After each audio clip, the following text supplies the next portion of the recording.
Hola, bienvenidos a Sin Esperanzas, el show de los cinéfilos cuarentones, en el que un par de señores que, por lo menos uno de ellos, jugó con Barbies de James Bond, los reta a mantenerse despiertos durante los siguientes minutos en los que vamos a parlotear sobre Goldfinger de Guy Hamilton.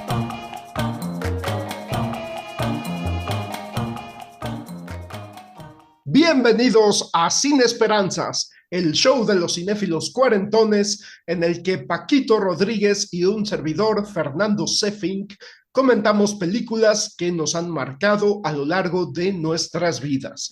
El día de hoy seguimos con nuestro ciclo dedicado a la saga de 25 películas oficiales, porque existen varias fuera de la franquicia oficial de el agente 007, James Bond, un espía al servicio secreto de la corona británica.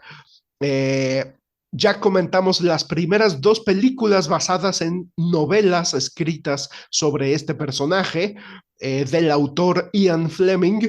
La primera fue Doctor No, estrenada en 1962, y la segunda, Desde Rusia con Amor, estrenada en 1963, y hoy vamos a hablar de la tercera película estrenada en 1964. Estamos hablando de 3 películas al hilo. 3 años, 3 películas. Ya para este entonces, James Bond era un fenómeno de ventas en cuanto a los libros escritos por Fleming, que aún seguía con vida y que, como bien nos lo dijo Paquito, se inspiró en las películas. Ian Fleming fue inspirado por el hecho de que Sean Connery era escocés.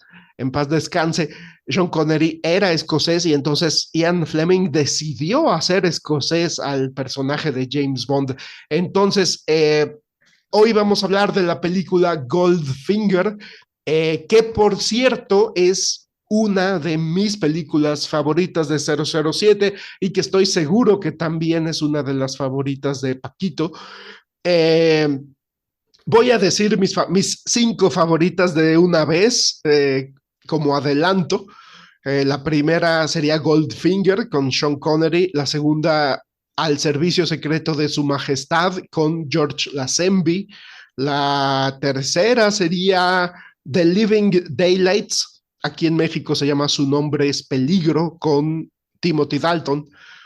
La cuarta sería Casino Royale con Daniel Craig, y la quinta sería Skyfall, también con Daniel Craig.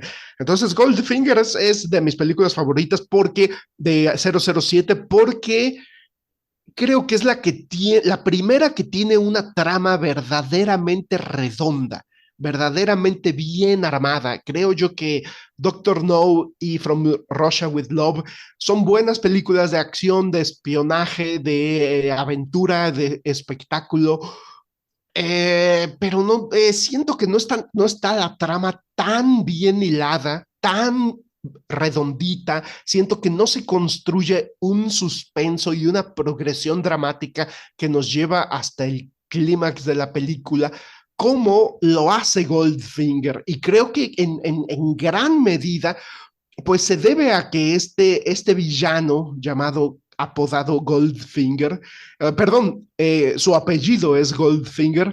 Este villano, Auric Goldfinger, es realmente sólido. Es un villano con una actividad ilegal, internacional, muy perfectamente identificable, que es el tráfico de oro. Es decir, él lo que literalmente es un traficante de oro.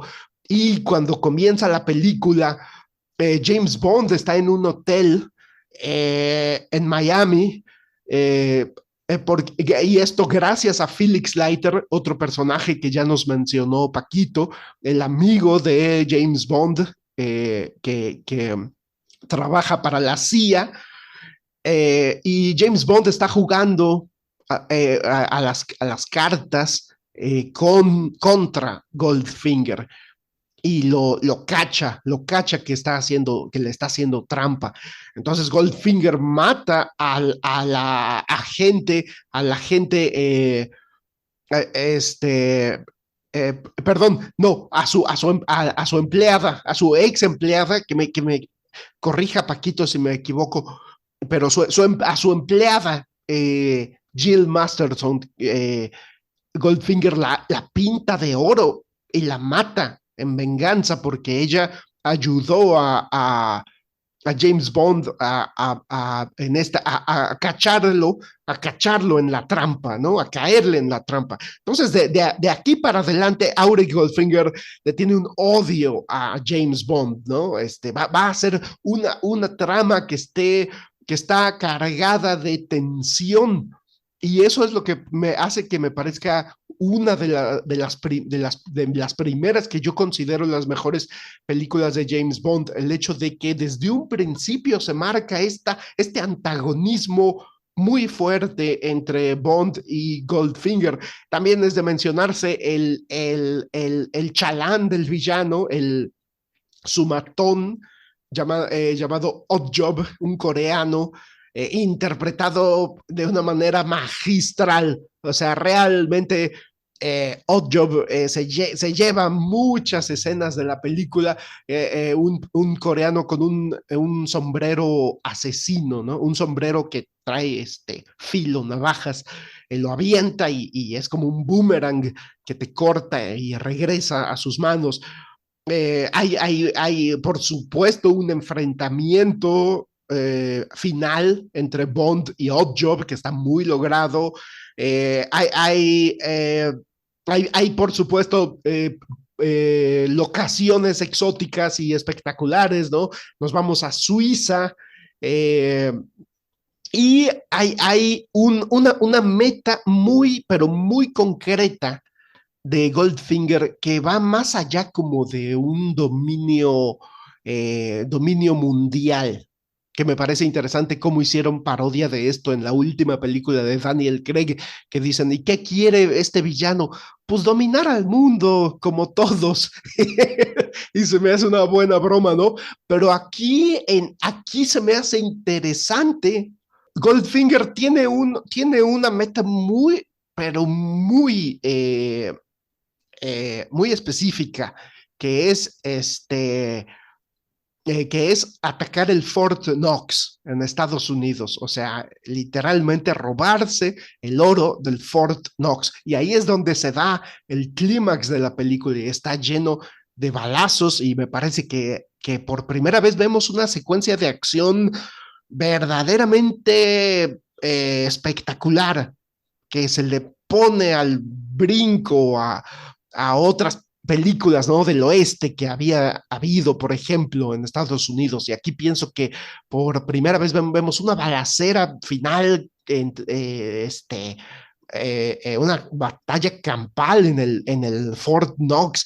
Y tenemos personajes muy llamativos, femeninos, como Pussy Galore, esta mujer feminista, empoderada, con su ejército de mujeres en motocicleta. Pussy Galore es icónica. También es icónica la secuencia, la escena en la que Goldfinger quiere matar, bueno, sí quiere matar o quiere sacarle información con un rayo láser a James Bond y una cita que le gusta mucho a Paquito, en la que Goldfinger le dice, ya nos dirá Paquito bien cómo es la cita, pero una cita en la que Goldfinger le dice, no espero que hables, espero que te mueras. Y y está lleno de imágenes icónicas como esa secuencia, esa escena del rayo láser, o incluso Jill Masterson, a quien ya me dio la información correcta, Paquito, era empleada de Goldfinger, pero ayudó a Bond a cacharle en la trampa, en el juego de cartas, porque estaba viendo desde un cuarto de hotel con unos binoculares, estaba viendo las cartas que tenía Goldfinger y lo ayudó a Bond a través de un radio, de un auricular, este, a cacharle en la trampa a Goldfinger y la pinta de oro, ¿no? Entonces también esta imagen de Jill Masterson pintada de oro es icónica. Entonces, también Odd Job es icónico. No digo que Doctor No y From Russia with Love no tengan imágenes que se quedan en el imaginario colectivo como esta, pero sí digo que Goldfinger es la primera que tiene imágenes mucho más poderosas que otras películas de 007 y una trama mejor armada, mejor hilada. La película costó $3 millones y recolectó 125 millones en la taquilla. Yo creo, supongo que a nivel mundial. Entonces estamos hablando de se dice que el blockbuster nació con Tiburón y con Spielberg y con Lucas, pero pues aquí ya estamos hablando de fenómenos de taquilla impresionantes. Pero bueno, le voy a ceder la palabra a mi compañero y amigo y hermano Paquito Rodríguez para que nos diga qué le parece y cómo vivió esta película. ¿Tú cómo viviste Goldfinger, Paquito? Hola Fernando, muchas gracias. Pues ya llegamos a Goldfinger, Fer. Me impresiona que ya estamos en la tercera. Y me impresiona más que Doctor No sea de 1962 y que para 1963 ya estaba From Russia with Love y que en 1964 ya tenían Goldfinger. Claro, siendo producciones mucho más sencillas en cuanto a efectos especiales, comparadas con otras películas de su época o recientes, pues es factible hacer una película por año. Claro que a las carreras, ¿no? Pero desde que se puede, se puede. Igual me sigue resultando impresionante, pero no solo es el esfuerzo de la producción, sino que el público resistiera tantas películas, una película por año, y no se aburriera, no se agotara el público. En estos momentos estamos viviendo una crisis en Hollywood precisamente derivada entre otros factores del agotamiento del público. Y se me hace interesante que esta película estrenara sus secuelas una detrás de otra y que tuvieran tanto éxito. Como hemos dicho en episodios anteriores, pues es la tercera película del 007, ya lo he dicho como por lo menos 2 veces más. Para entender el 007 hay que entender el espíritu de los tiempos en los que se exhibió. A finales de los 50 y principios de los 60 era más común que las secuelas aparecieran en periodos cortos de tiempo. Voy a darles ejemplos. The Fly, La Mosca, dirigida por Kurt Newman en 1958 y que en México se llamó La Mosca de Cabeza Blanca, tuvo su secuela en 1959, The Return of the Fly, dirigida por Edward Burns. Una película más conocida es Planeta de los Simios, Planet of the Apes, dirigida por Franklin J. Schaffner en 1968 y que tendría una secuela en 1970 llamada Beneath the Planet of the Apes, dirigida por Ted Post, que a su vez es seguida por Escape from the Planet of the Apes en 1971 y que es dirigida por Dan Taylor y que después vino Conquest of the Planet of the Apes dirigida por J. Lee Thompson en 1972 y finalmente Battle for the Planet of the Apes en 1973 dirigida por él mismo. Sin embargo, lo que aquí sí hay que hacer notar, es que, pues, algo que también era relativamente común en esa época, era que las secuelas solían ser sustancialmente inferiores que las películas originales. The Return of the Fly, que ya dije que dirigió Kurt Newman en el 58, se rodó en blanco y negro, cuando la original era a color. Planet of the Apes, de Franklin Schaffner, en el 68, tenía en su reparto al actor Charlton Heston, que en este momento era un gran cartel, pero él optaría por un papel mucho más pequeño en la segunda parte, y solo con la condición de que su personaje lo mataran para ya no salir más en la franquicia. O sea que en la 3 y en las siguientes ya ni siquiera sale Charlton Heston. Es más, llega un momento en que ni siquiera estamos en el planeta de los simios, estamos en la Tierra, en un viaje al pasado. Y bueno, pues estas películas ya son de culto, pero son sustancialmente inferiores a la primera. La franquicia, perdón, del 007 es la excepción a esta regla. Y qué excepción, porque Doctor No, que es del 62, a Goldfinger, que es del 64, solo hay 3 años, pero la producción mejoró sustancialmente, se nota esa mejora. Los elementos básicos de la franquicia ya están establecidos para Goldfinger. Sean Connery se mueve cómodamente en los zapatos del agente secreto. El público conoce y espera los tropos del género. La chica Bond, que puede ser buena, mala, o a veces hay una buena y a veces hay una mala, o hay una mala que se vuelve buena, pero siempre hay una chica Bond, por lo menos. Los enemigos exóticos, las frases chistosas de remate, lo que en Estados Unidos, en inglés, perdón, se conoce como one-liners, que son estas líneas cómicas que rematan un gag, los gadgets del 007 y bueno, muchos más elementos que ya hemos mencionado antes. Para mí, esta es mi película favorita de la franquicia porque siento que todo está en su lugar en el momento, por primera vez. Tenemos a un director que ya entiende la franquicia, a los actores que ya conocen y ya entienden su lugar. A Q, M, Moneypenny, el James Bond están ya en su papel. Tenemos a guionistas que ya entienden el formato, una producción que ya está bien asentada, que ya se hizo de capital, que ya tuvo éxito.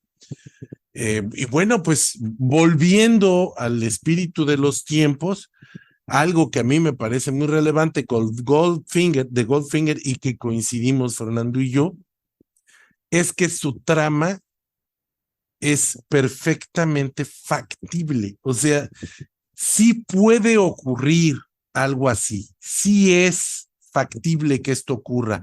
No estamos hablando del villano que tiene un aparato mágico que puede destruir al mundo, o el villano que tiene una organización con recursos infinitos. Estamos hablando de un personaje que entiende de la economía mundial y que utilice ese conocimiento en su favor, en su beneficio y para desestabilizar al mundo. Y su objetivo es desestabilizar al mundo para enriquecerse él. Después de los tratados de Bretton Woods, en 1944, el mundo acordó que el dólar estadounidense sería la moneda de referencia internacional. Antes era la libra inglesa, ahora sería el dólar, y por diferentes razones. Principalmente porque fue un país que no sufrió destrucción durante la Segunda Guerra Mundial, emergió triunfador y además como la mejor economía del mundo.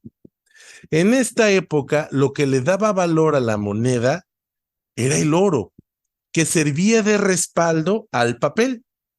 Esto quería decir que el gobierno de un país garantizaba que tu dinero, tus dólares, podían ser intercambiados por oro de la reserva del país.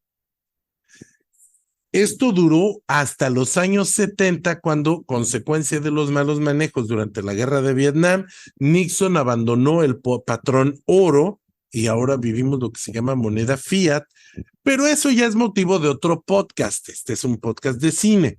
El asunto es que hay que entender esto para entender a Auri Goldfinger, un magnate letón nacionalizado británico, el hombre más rico del Reino Unido, que intenta hacerse del control económico del planeta, radiando de manera muy original el oro de la reserva de Fort Knox en Estados Unidos. En la versión de la novela, su plan es utilizar un arma atómica para abrir Fort Knox, cargar creo que 15 millones de dólares en oro y pelarse. Y esto fue sumamente criticado porque pues la bomba atómica no solo abriría la puerta, sino que destruiría toda la plataforma, todo el Fort Knox, y además el tiempo que tarda la gente en cargar 15 millones de dólares en oro no es suficiente. Habría llegado el ejército estadounidense inmediatamente a detenerlos.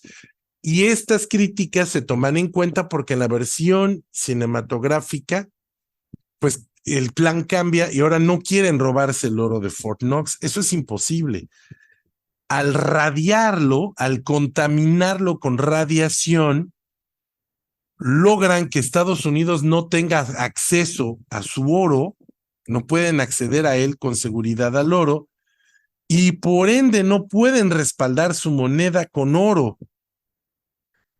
Y Goldfinger, cuya fortuna se ha engrosado con el tráfico de este metal precioso, se volvería increíblemente más valiosa, y él sería el hombre más poderoso del mundo al controlar la reserva más grande de oro. Una reserva más grande que la de Estados Unidos, que se volvería completamente inútil al ser radioactiva. Estos detalles son los que me encantan de esta película, porque por primera vez tenemos una situación que sí es factible. Esto de los misiles gigantes o de las estaciones espaciales o de las plataformas subterráneas secretas, todo eso pues se nos antoja fabuloso, fantástico, pero radiar la reserva de oro de Estados Unidos y desbalancear el mercado mundial era algo que sí podía ocurrir. Y bueno, hay otro detalle que también me gusta de esta película, y es que por primera vez vemos al guardaespaldas del villano. Esto se volverá también un tropo de la franquicia. Un personaje con alguna deformidad o algún detalle excéntrico que sirve de guardaespaldas al villano y que suele ser, aunque no siempre, un hombre más, me hice bolas. El villano suele ser, aunque no siempre, un hombre que es más administrativo que de acción, mientras que el guardaespaldas es una figura más bestial, más animal.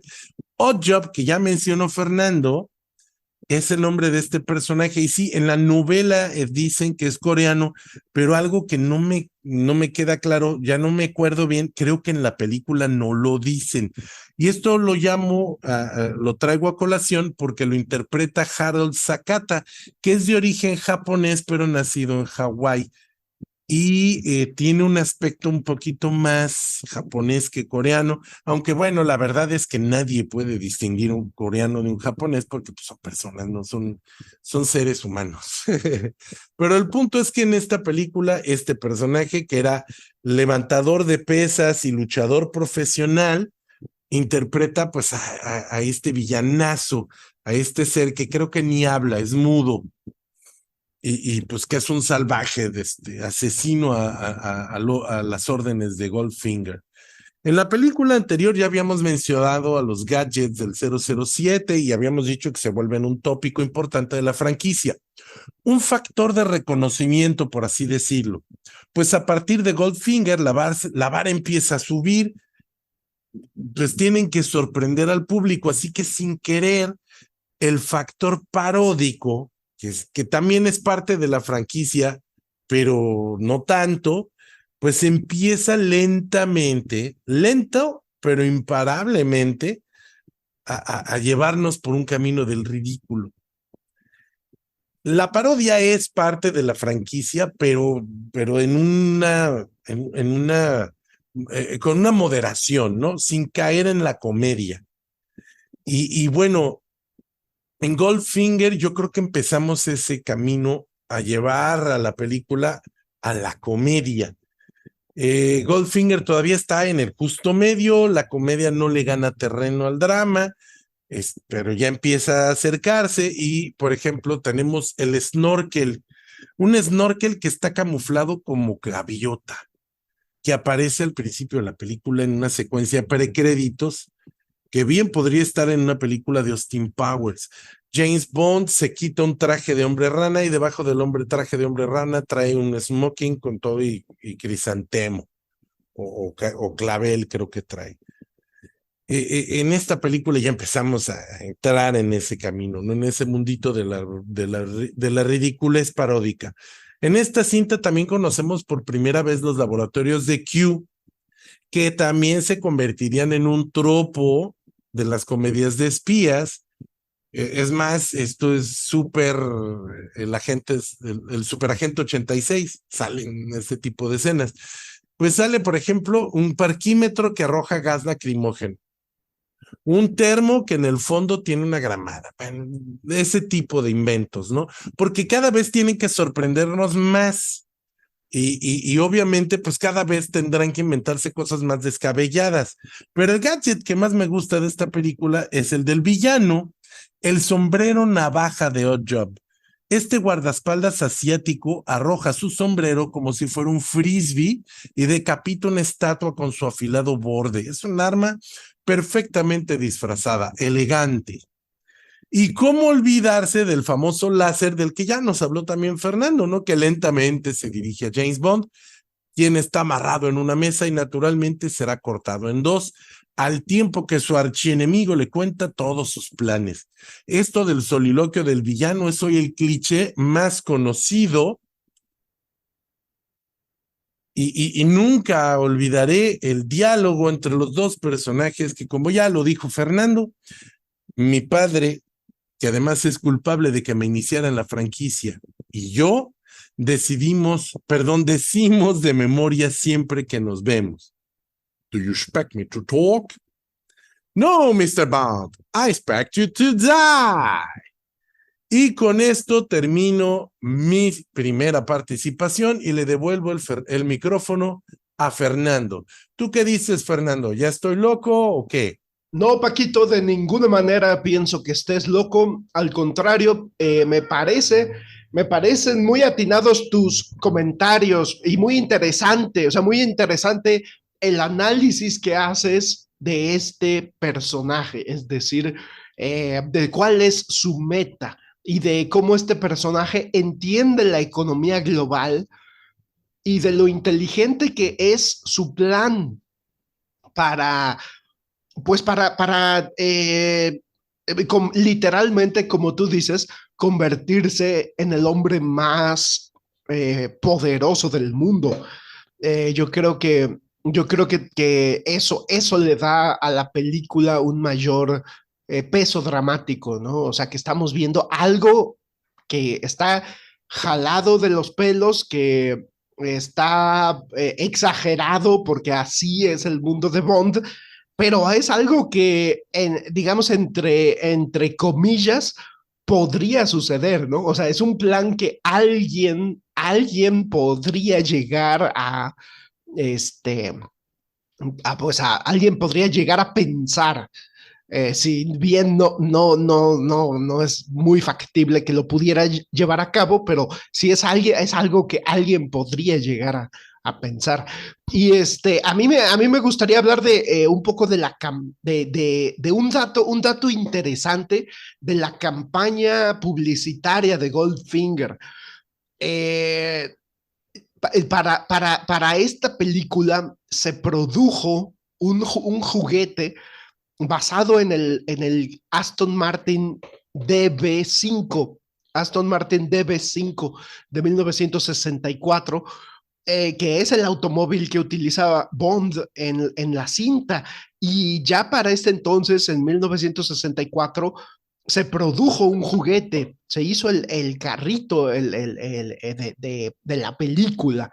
Entonces me parece interesante porque pues hoy en día ya el juguete de la película es lo más normal y es algo que incluso hasta estábamos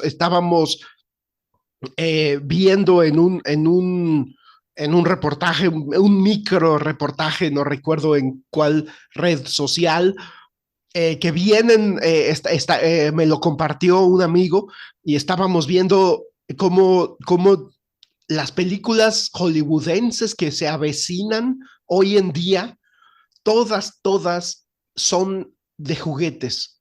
Es decir, todas están basadas o tienen por lo menos un éxito masivo de venta de juguetes, han tenido históricamente un éxito masivo de venta de juguetes. Entonces, por ejemplo, viene la película de Barbie, He-Man, Hot Wheels, y, y quisiera mencionar también que hoy en día se venden los Hot Wheels de 007, ¿no? Entonces me parece interesante que ya desde 1964 ya existía, ya comenzó este fenómeno que después George Lucas haría como el gran fenómeno, ¿no? La cuestión del marketing, del merchandising, de los juguetes. La película fue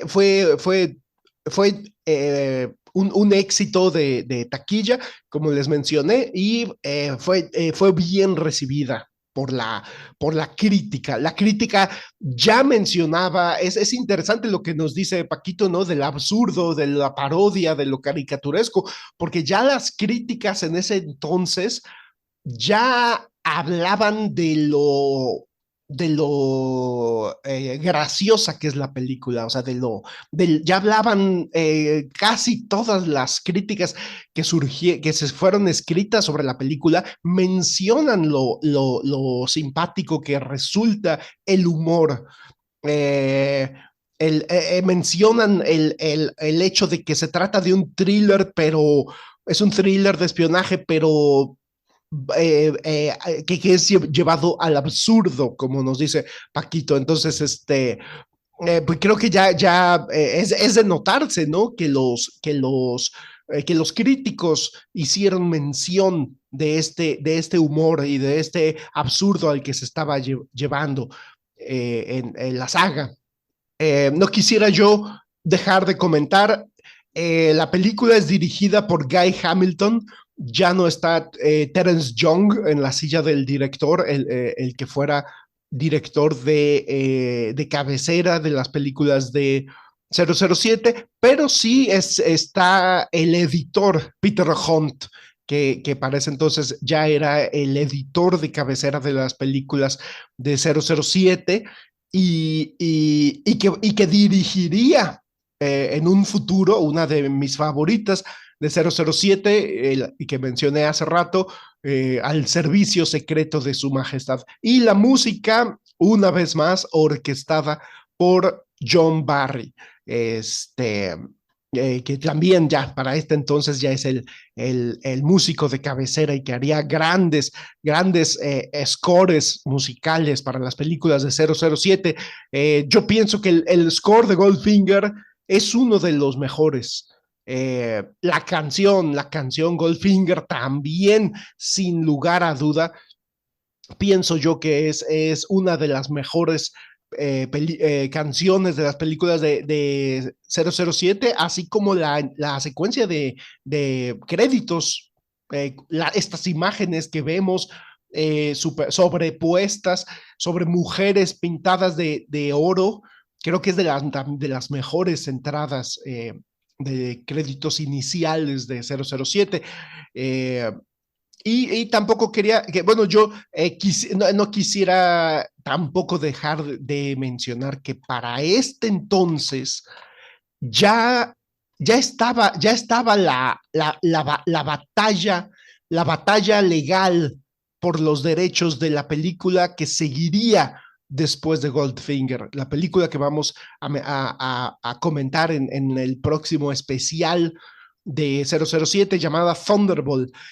Ya para cuando se estrenó Goldfinger, esa batalla legal ya estaba en curso y fue una situación que ya comentaremos a detalle, la comentaremos a detalle eh, en el próximo capítulo dedicado a 007, pero no quisiera yo dejar de mencionar que cuando se estrenó Goldfinger sucedieron dos cosas que serían eh, trascendentales para el resto de la saga. Una, este pleito legal del cual ya les hablaremos por los derechos de la novela Thunderbolt y que incluyen el nombre de Spectre, incluyen el nombre de esta organización criminal y que vendría después a tener repercusiones que durante décadas las películas de Bond no podrían usar el término Spectre. Y otro dato que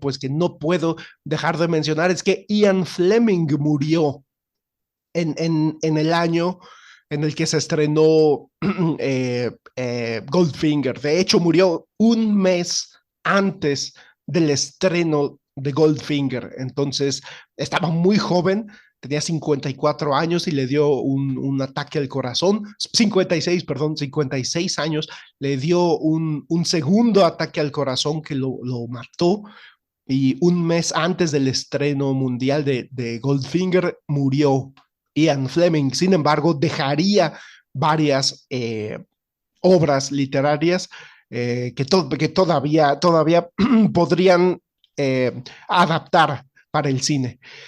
Paquito, te devuelvo el micrófono. ¿Tienes comentarios finales? Gracias, Fernando. Sí, pues tengo poco que agregar a lo que ya dijiste tú, pero sí, efectivamente, tengo por ahí algunas notitas que tomé. Fíjate que Terence Young, que fue el que dirigió las primeras dos, y creo que después vuelve a dirigir, si no Thunderbolt o You Only Live Twice, pero vuelve a dirigir una. Pero él no dirigió esta porque se peleó con ellos, con la producción, porque quería un aumento de sueldo que pues, no llegaron a ningún acuerdo. Esta película tiene casi el doble de presupuesto que las películas anteriores. Es la primera película del 007 que ya se filma bajo el supuesto de que es una franquicia exitosa. Entonces, imagínense, tuvo $3 millones de presupuesto, que según mi información de Wikipedia, por la inflación equivalen a 25 millones en 2019, o sea, ya tiene el presupuesto de una película que en la actualidad llamamos AAA, o sea, una película de serie A.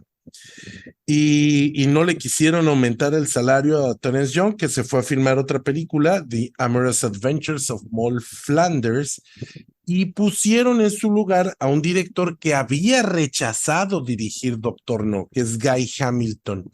Y este director tiene el dato interesante de que él conocía a Ian Fleming porque había participado con él en trabajos de inteligencia en la Marina Real Británica durante la Segunda Guerra Mundial. O sea, Guy Hamilton había sido agente secreto y su interés era que el 007, que James Bond, dejara de ser este superhéroe invencible, este superhombre, y para bajarle un poquito la rayita a la gente, pues le subió o empoderó a los villanos, y esto es algo importantísimo porque a partir de aquí los villanos del 007 van a ser más interesantes.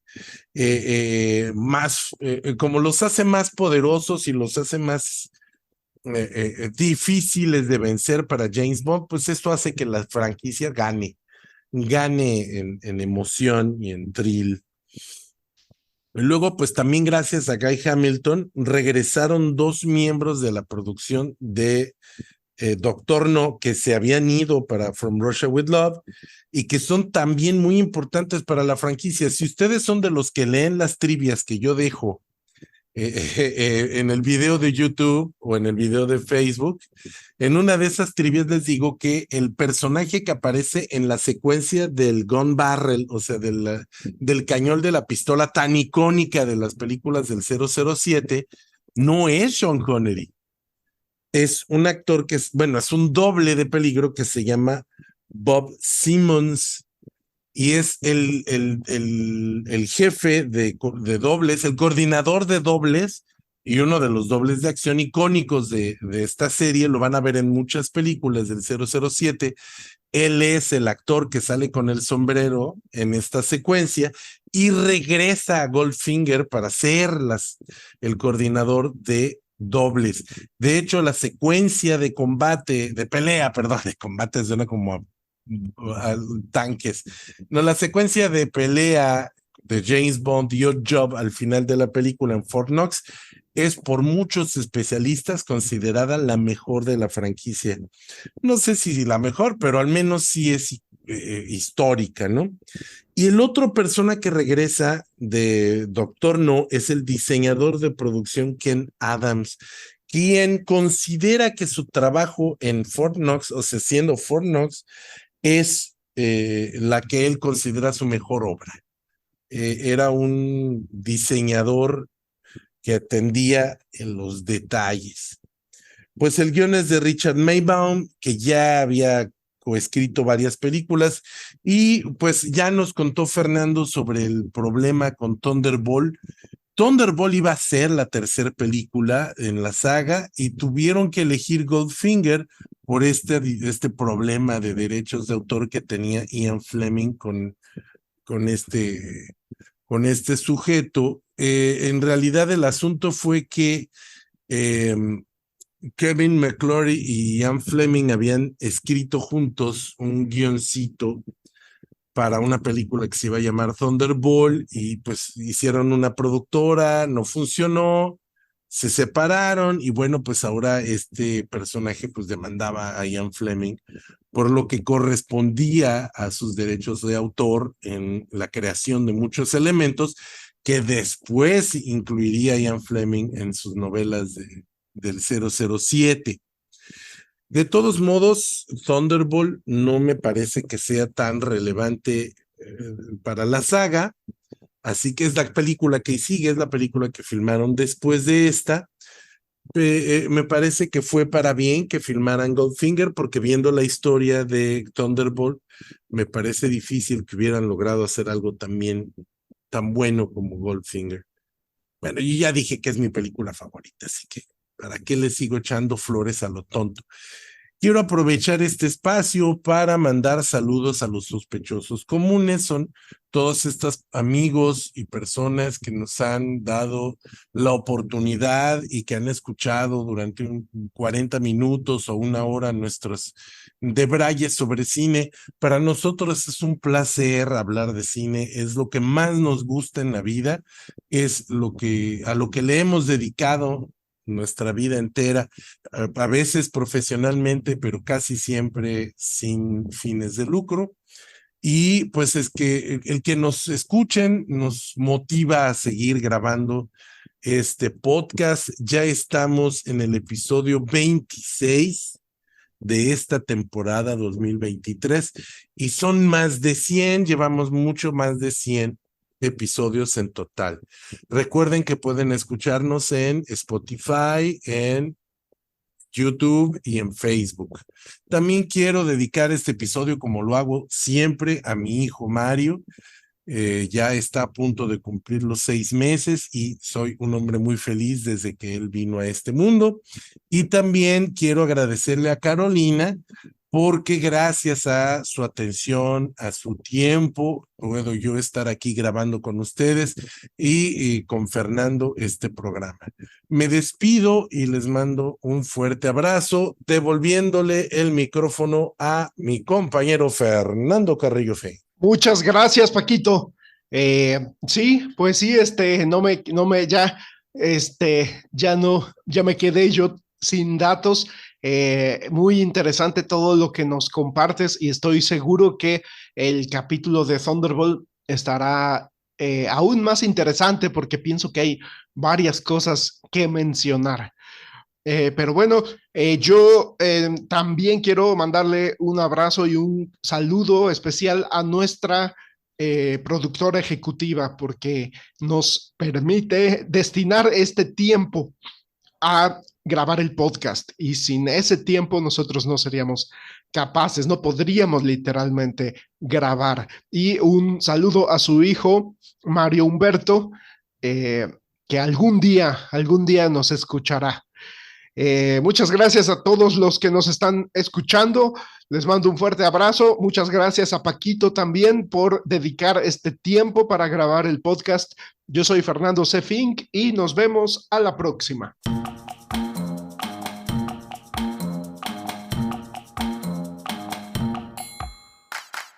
Esto fue Sin Esperanzas, el show de los cinéfilos cuarentones, con Fernando C. Fink y Paquito Rodríguez. Puedes escucharnos en nuestra página de Facebook, nuestro canal de YouTube y ahora también en Spotify. ¡Hasta la próxima!